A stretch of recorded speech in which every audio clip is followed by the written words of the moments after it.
Fire Call, the fire safety show with Division Chief Jim Sedaris. Hi, I'm Division Chief Jim Sedaris, and you are watching Fire Call from Sioux Falls Fire Rescue, where we're going to take you behind the scenes. You're going to meet some great firefighters, and they're all great firefighters with Sioux Falls Fire Rescue. Meet one of the newest captains, see some trucks, and we're going to get some of those questions you're all wanting to know answered. And we're getting emails by the ton. These are all email questions from our loyal viewers. So it's going to take us a while. You got to be patient.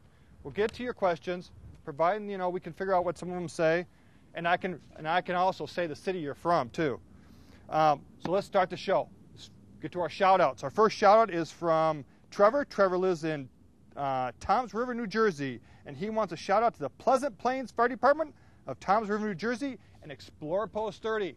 We like those explorers. Hopefully they're going to become great firefighters.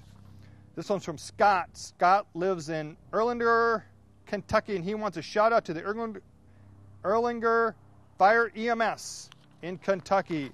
Our last one's from one of our Canadian friends. This is from Ryan. Ryan lives in Fergus, Ontario, Canada, and he wants a shout out to the Center Willington Fire Rescue Department in Fergus, Ontario. He also wants to know, do you conduct interagency exercises, or do you work with interagencies, meaning fire rescue, working with police, working with emergency management? You're going to have to hang on this one, Ryan. We are going to answer this and show you one of our newest Truck of the Month, so hang tight on that question. If we answer your questions or your shout-outs, you get yourself a sassy Sioux Falls Fire Rescue t-shirt. Only can get them here. And they're almost a collector's item.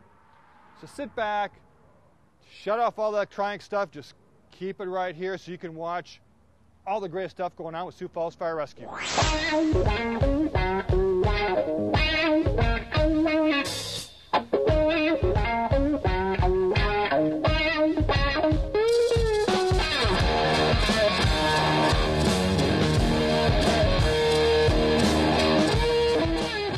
we are at least a 2-alarm fire. It's probably been upgraded to a 3-alarm fire. Started in one building, spread to another.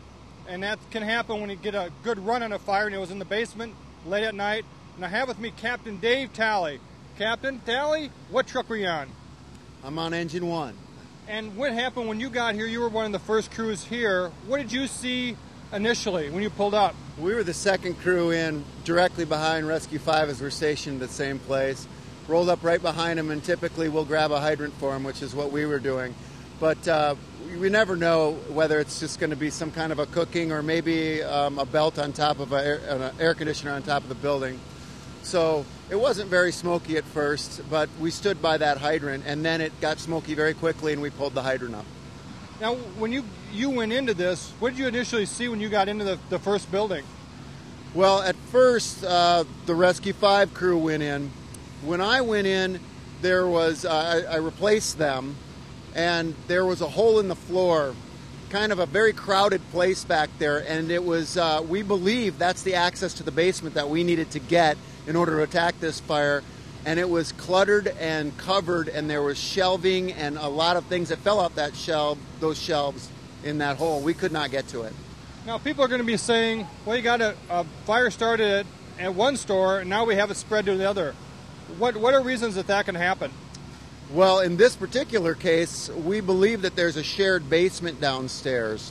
And as we weren't able to attack the fire in the first place because of the reasons I gave earlier, I think it spread into the other side and got into the walls. It doesn't take an awful lot of fire once it gets in there and gets a run on you.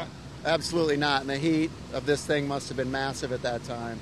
It was hot on the floor when I was kneeling on it before we pulled out. And when you're on the floor like that, did you feel the heat coming up through the basement? Well, we didn't really feel the heat on our bodies so much as our knees, and we put our hands down to check, but there was smoke coming up through the crack underneath a cooler that was next to us. And we thought with all the weight of us and that cooler, the best to pull out since we weren't making any headway. Great. Well, thanks, Dave, and I appreciate your hard work. I'm with Captain Jim Powers, and Jim Powers is running one of the busiest trucks in the city. Now, Jim, you're out of Central Fire Station. What did you see when you first got in there? What kind of conditions did you have? Well, when we rolled up the scene, we had some smoke coming out of the roof. We came in over on the Bravo side, made entry into the Asian store. and we had heavy smoke in there but not much heat. And as we progressed around the store, we found a spot in the floor where the camera picked up a increase in heat in the floor. And when you say camera, you mean the thermal imaging camera? That's right. The fire cam picked up an increase in the heat. Everything else was around 110 to 115 degrees, and that spot on the floor was 150. So we knew that the fire was below us. We kept searching, and we found where it had breached the floor where the steps are, so we couldn't make access to the basement. Now, you've been in a lot of these fires before, but you have some new guys on your crew. How do you prepare them to not get too nervous, to listen to commands, follow orders? What do you tell your new people in getting them ready for these major fires? Well, we train in hot, smoky fires at the training center. We talk to them about it's a team effort. I had my 2 firefighters in front of me on the hose line, and I had the fire cam, so I was monitoring for those holes in the floor, and we did find a hole in the floor where some shelving actually went through the floor ahead of us. So if you wouldn't have been diligent in watching that, you could have actually lost someone right into a hole. We could have gone right into the hole, yes. And then one last thing, and people are going to say, well, how scary is this for you? Now, in your opinion, you get in there, you don't know what you got, you have fire underneath you, essentially. What concerns do you have about having a fire underneath you? The biggest concern is that the floor is going to give away below us. And we had our forcible entry tools with us. We were sounding the floor as we were working along. And when you say sounding the floor, what do you mean? Taking the axe and pounding on the floor, making sure that the floor is solid, not spongy and soft like it gets when the fire is taking away most of the floor below us. So after years of experience, this is just kind of second nature to you. This is your office? I wouldn't say it's ever second nature. Everyone is different, and this is no different than that. It's a 2-part building that's cut up inside, so it's difficult to know where the fire will be next. Well, I'm glad we got guys like you taking care of all our new people. Well, I enjoy having new people with us. I'll let you get back to them. Looks like they need some adult supervision for a while. I doubt that. Thanks. I'm with fire apparatus Mike Gramlich. Mike Gramlich gets the big rigs to the fire.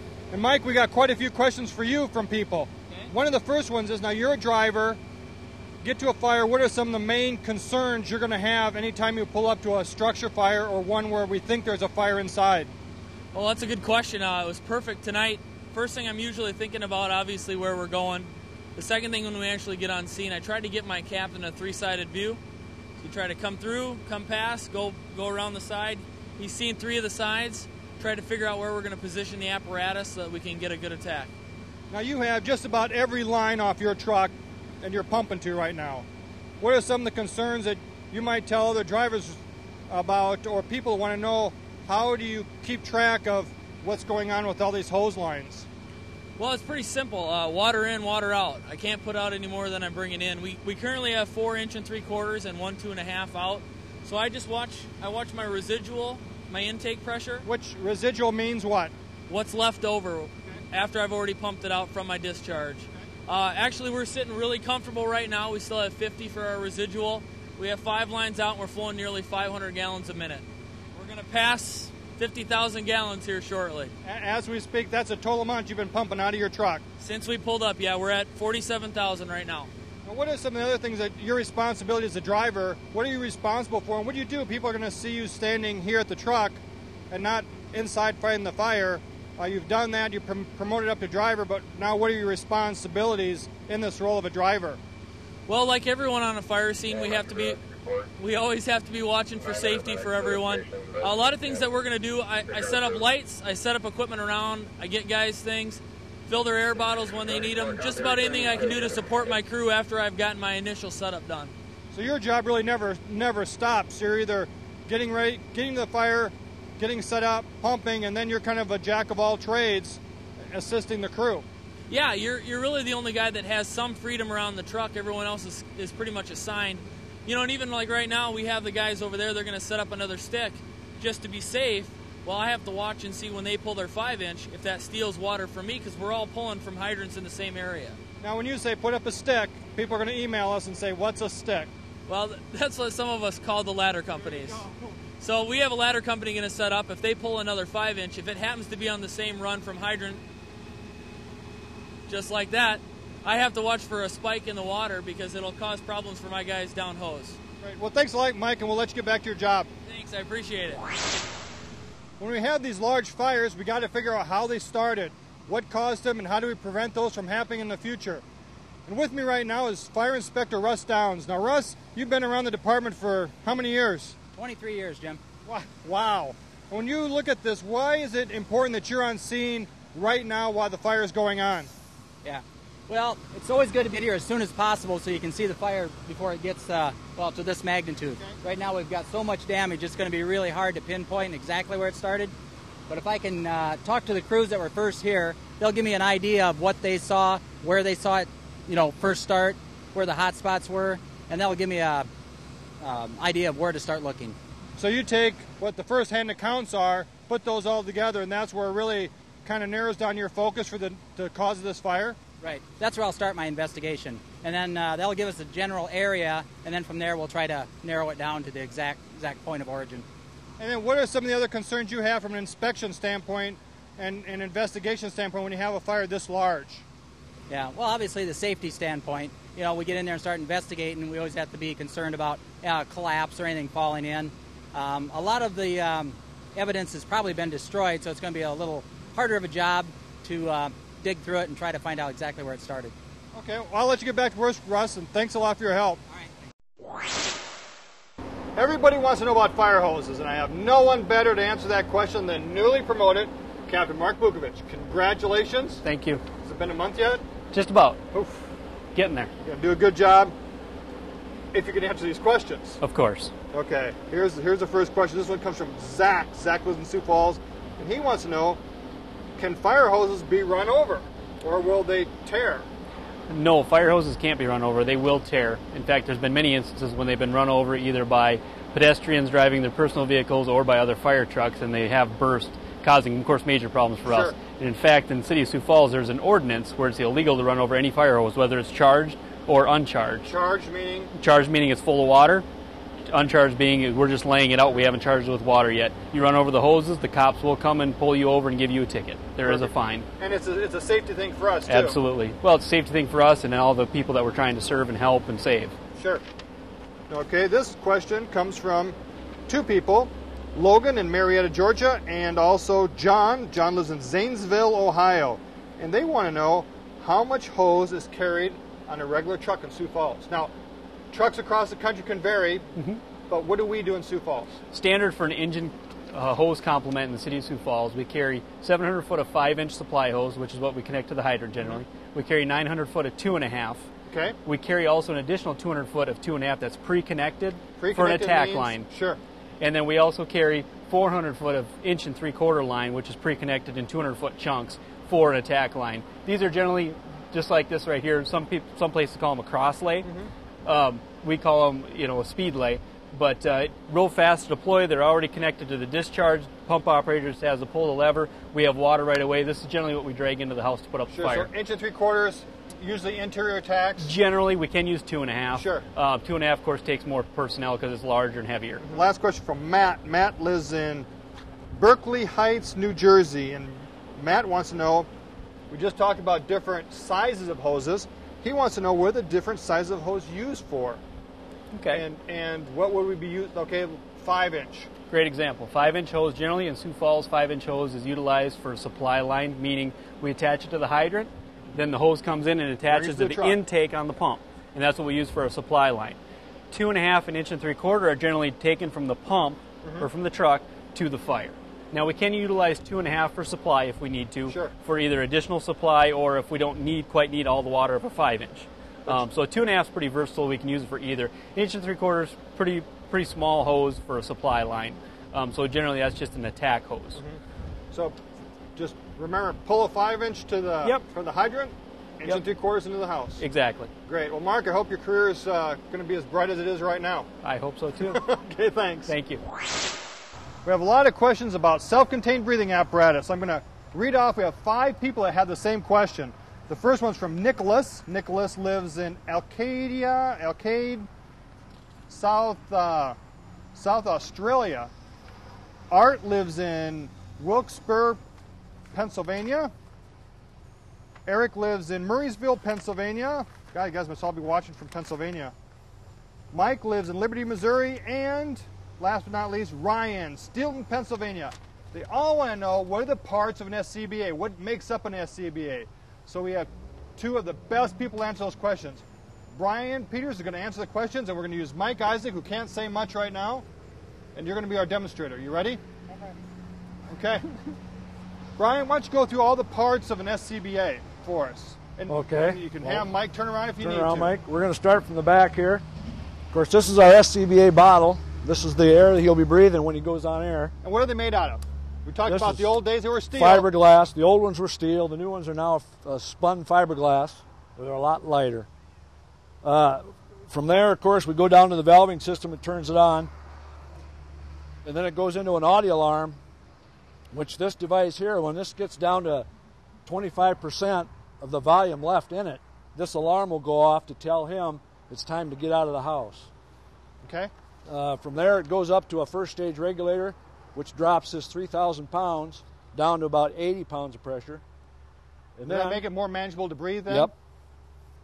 Then it comes up to which is the second stage regulator. This drops it down from the 80 pounds to just above atmospheric pressure. So he's always got pressure in his mask. Why is it important that there's always pressure in that mask? That way, it's always pushing air out. So if he gets you're a not leak, inhaling any smoke. So if there's a smoke, Toxic he's not going to gases. have to worry about it getting sucked back in when he Yep. breathes. Okay. And then, of course, when he puts this on, you got your bottle on.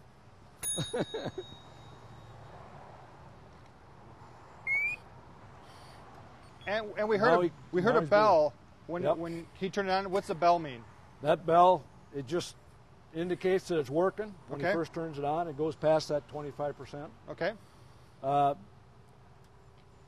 then, of course, he's breathing now into his mask. Mm-hmm. Whatever he's breathing is coming out of that tank.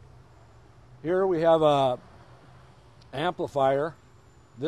He can turn that on. Then when he speaks, it amplifies his voice. Go for it, so Mike. we can hear him better. Sounds like this. Okay. So you can talk pretty clearly in the house. Yep. Into a radio. Into okay. his radio. It's better than a having lot to yell better through hearing. the mask. Yep. Yeah. Okay. And now this last part. Here we have the pass alarm. Wait. We have two questions on pass Okay. alarms.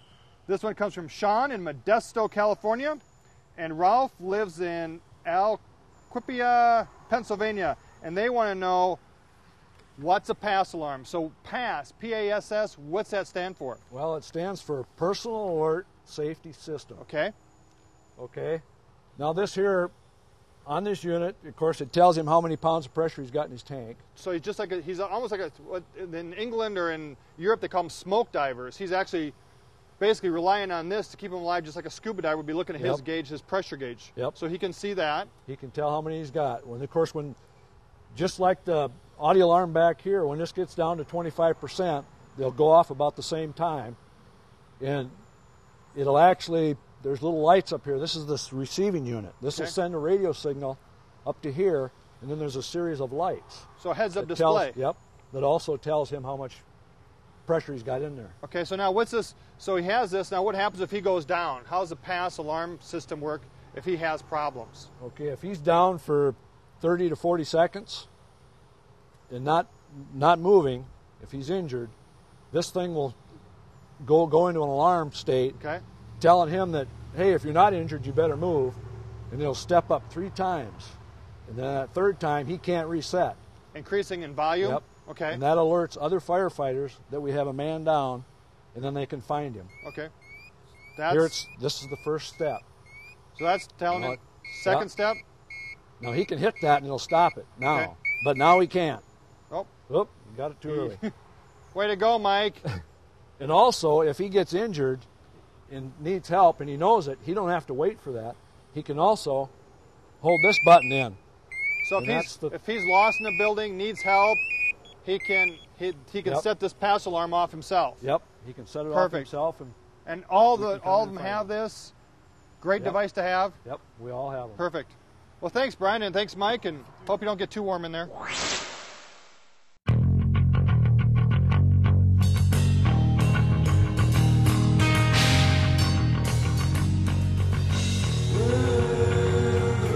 Got the truck of the month, and this month we got one of the newest, best trucks in the country, bar none, all for incident command. All comes around this question. This question's from Jason. Jason lives in Los Angeles, California. Jason wants to know, does Sioux Falls Fire Rescue send support to major crises in our region? To answer this question, we have Doug Blumker. Doug is with Minnehaha County Management. And Doug, we're going to take some time out of your schedule to show us this new truck and answer some questions. No problem. Okay, let's take a look at the truck. All right, sounds great. Now, Doug, when we look at this, where did the funding come from for a vehicle of this size? This came through Homeland Security dollars. About a year and a half to 2 years ago, the county got together and basically felt that there was a need for a vehicle like this to handle large-scale incidents or large-scale gatherings or events within the county and within the region. So a committee was formed through the 4 major agencies within the county, the Sheriff's Office, Fire and Rescue, Police Department, and Emergency Management. We formed a design committee, and basically this is the end result of what we came up with. And the purpose of this truck then is really to bring all those entities into a command post, again, following unified command, put them into one spot, and have this as our command post to handle just about anything. Exactly. Perfect, and it can travel and set up. Exactly. Now, when we look at this truck, there's some things I'm kind of interested about. We have satellite dishes on the top. Correct. What are they for? We have internet capabilities, so we can bring up internet for information for any of our incidents anywhere within the county or basically anywhere within the state. We have cell phone capability, of course, within the truck. There's capability for satellite phones, television, of course, so we can view local media. So the idea of this truck is to basically have a spot where our incident commanders can come in, gather any type of information they need, and make wise decisions and good, timely decisions in an event. Now, what, in the back part here, there's a drop-down panel. It looks like it has a LCD screen. What's the purpose of that? That is basically used for multiple different types of events. That can be used, for example, for briefing for media. Mm-hmm. It can be used for if we have volunteers or people responding to an incident. We can bring them to that location.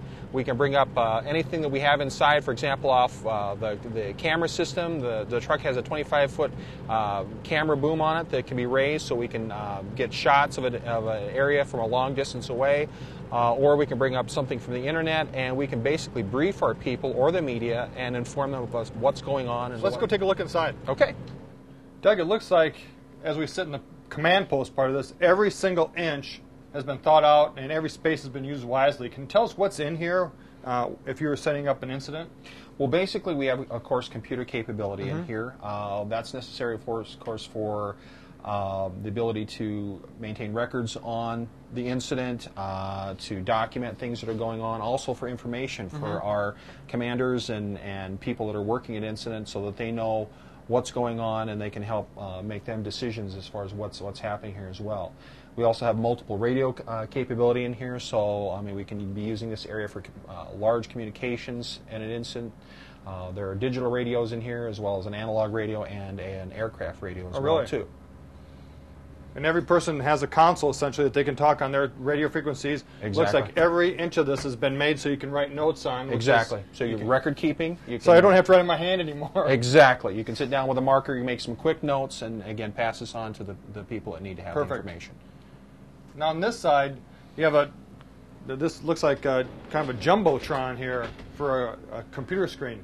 Exactly. This is where one of the computers are hooked up into in the command center.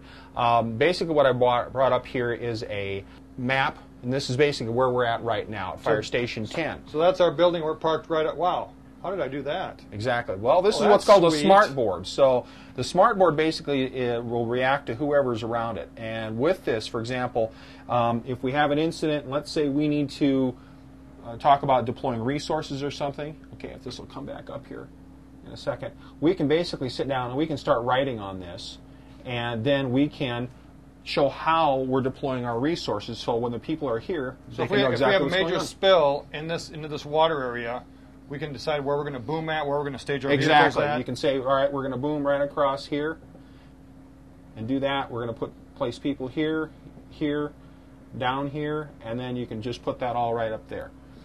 And again, when you're done with that, very simply, it just acts just like a blackboard. So you can erase everything and just start over. And again, this has a capability that everything on here can be saved to computer. So if we're doing an after action report, you can have all this, and this can be beamed out to the one outside. And we can show exactly our responders outside what's going on. Let's take a look in the back. Okay. Now, obviously, we're going to be set up. This is going to be a large duration call, probably. So this is set up for long duration operations. Correct. How have you planned for that? Well, I mean, we have a small galley area here, just some basic creature comforts. We have a microwave, refrigerator so we can keep some cold drinks or something, and just some idea here to just keep a few snacks if we need to. So, I mean, it's not something where you're going to spend, sleeping in here. But again, if somebody needs to work in here for a number of hours, we've tried to make it as comfortable as possible. The area back here is where our incident commanders are going to be. This kind of mirrors what you have up front, but just to a smaller scale. We have a workstation here with a radio. Again, a smart board which duplicates what we have up front. So I want a smart board. I want one in my house. Yeah, these. I'll talk to your kids because every one of our kids know exactly how to use these things as well. And again, we can document back here. This is the controls for the camera system. And again, that's a 25-foot beam, so we can shoot that straight up in the air. And that camera image can be put to any one of the monitors or televisions within the command center, or to all of them all at the same time, so people know exactly what's going on. You even have a built-in printer. Correct. So you don't even have to step out or fax it out and go get a copy and bring it back Everything can be done back here. This will collate, and if we have incident action plans, we can send everything right here and make copies of it, so when our people show up, we can hand them a copy of that. So you not only have, so obviously you can get rid of the fax, you can go right to email, send secured email. Correct. Perfect. Exactly. This is well done, Doug. You guys really went out of your way to come up with a great project. Well, we wanted to get the most bang for our buck, and from what we saw, this design seemed to fit our needs the best. Been in service for how long now? It's a really short period of time. A very short time. In fact, there's still a few things that we're working on with it right now, but for the most part, if we have a major incident, this is ready to go. We can put it out, and we can definitely start to work with it. Well, everybody appreciates all your hard work and the hard work of you and Linda Young on spearheading this project. Well, thank you. And again, this was a group effort between a lot of different people. So fire department, police department, sheriff's office. There were people in every agency that stepped in and stepped aboard and helped with this. So I can't take credit for the whole thing, and there's a lot of people behind this. So well, thank you very much for your hard work, Doug. Thank you. No day is the same as Sioux Falls Fire Rescue. You come to work, you could be running a cardiac arrest EMS call. Maybe you're going to be woken up at 2 in the morning and you're going on twin structure fires that turn into second and third alarm fires. That's what makes firefighting such a different profession, and it isn't like going to work and moving widgets from one side to the other. It's a tough job, it takes tough people to do it, and that's why we got the best here at Sioux Falls Fire Rescue. Now, we've got a couple last shout-outs, and this one's from Jacob. Jacob lives in Camp Hill, Pennsylvania. He wants a shout-out to the Camp Hill Fire Department, Pennsylvania. We also got a shout-out to, this is from Ben. Ben lives in Sidmond, Pennsylvania. Wants a shout-out to the firefighters of the city of Johnston Fire Department. Must be in Pennsylvania, too.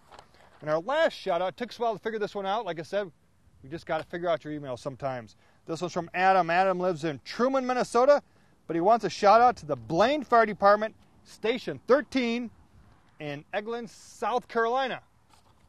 Hey, wherever you want to shout out to, we'll try and get it to you, and we're going to get you a shirt because we like your shout-outs, we like your questions. Get a Sioux Falls Fire Rescue shirt. Hey, you just can't beat it. I hope you had a good time. I love taking behind the scenes, and it's great to let you see what we're doing. And we're also looking for good firefighters. So if you're interested in being a firefighter, hop on our website, take a look. We're always looking for the best and the brightest for Sioux Falls Fire Rescue. My name is Division Chief Jim Sedaris, and you're watching Fire Call.